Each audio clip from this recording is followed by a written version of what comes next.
bugun rasmlar yig'ilgan 2026-yil 8-iyun bemorimiz to'g'risida ma'lumot beramiz. Bemor o'zi ham tushsin. Chunki mana 2-3 martadan biz oldimizga bezovta qilyapti.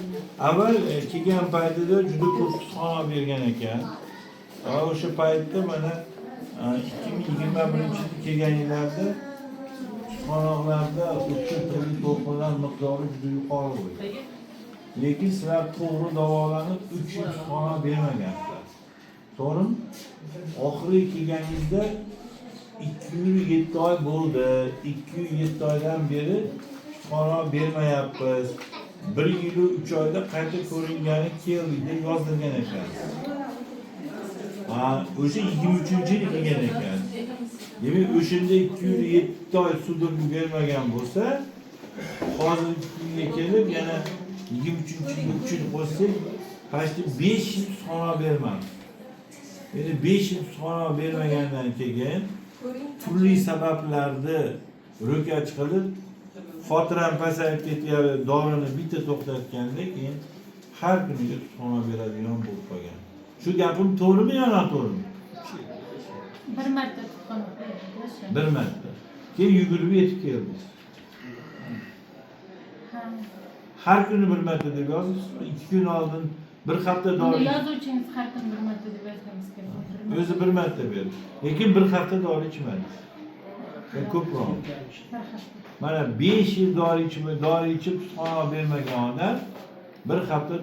O'shunda ham kutubxonaga avvalgidan ancha farqli. Faqat ba'zi bir joylarda o'tib turli to'lqinlar bor xolos.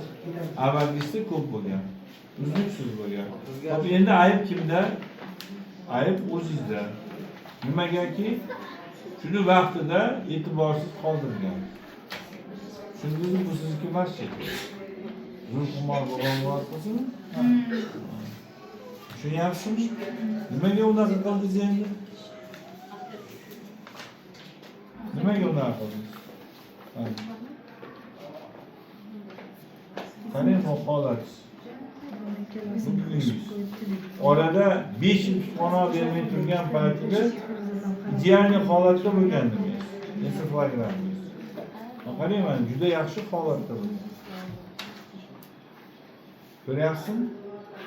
Nima qilgansiz? Mana kutubxona olib berdingiz. Ko'rishgan bo'libdi. Mana. Ko'ryapti? Ayb kimda? Ayb o'zingizda.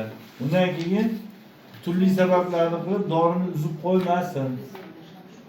Tushundingizmi? Dori ham chiqmay qolsa doktor. Endi dori chiqmay qolsa doktorlar bor. Hali o'lib qolgani yo'q. Telefon qilsangiz, masalan, bir dori yo'qolib ketsa, boshqasini yozib beryapmiz. Kutubxonada davolashni siri, kutubxonada turini to'g'ri aniqlash. Kutubxonada turini to'g'ri aniqlab dorilar yozib berdingizmi? Endi shu dorilarni 2 yil 3 yil ichgandan keyin miyada kutubxonalarda o'choqlari siljib joylashadi. Endi yangi o'choqlar uchun yangi dorilar ham yozib beriladi.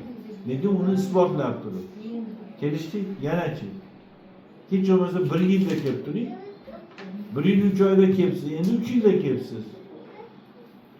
Oldin 2 yil 7 oy sudurni bermabdi, keyin 3 yil bermabdi. Endi mana bir xil aytganini qilsangiz, biror kutubxonada dorisidan hasi xotirasi yo'qolib qolgan emas.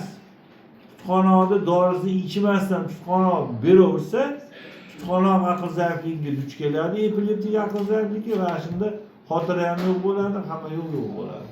Epileptik demensiya kelib chiqadi. Yanachi. Savollar bormi? Ko'p bola sizdachi? Yo'q.